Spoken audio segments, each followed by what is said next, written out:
The Bullock administration has come out with its final estimate of how federal tax cuts will affect the state budget. Now, the negative impact is less than originally predicted, but as MTN's Mike Dennison reports, it won't be the last word on how the tax debate plays out here in Montana. State Budget Director Dan Villa said Thursday the federal tax cuts passed by Republicans in Congress will cost the state budget about $20 million over the next 18 months.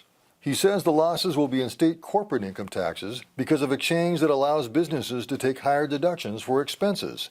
That estimate is down from an earlier one of $46 million.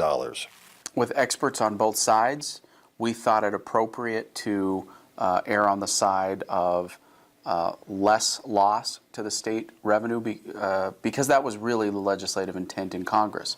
Villa also said the state budget can absorb the $20 million without cutting any more services.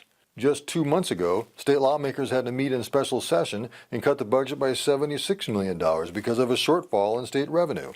Coming out of the special session, the last thing Montanans wanted was another one. The last thing the administration wanted was another one.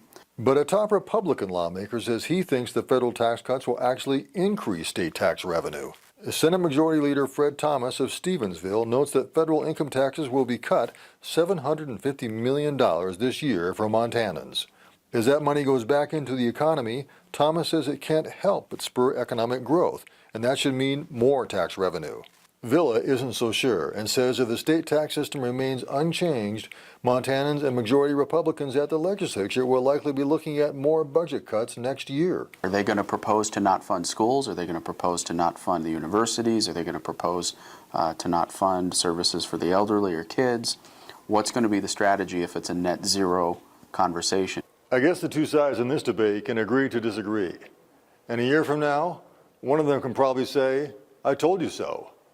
Mike Dennison, MTN News, Helena. All right, thanks so much, Mike. Now, Governor Bullock will not present his next proposed state budget until November.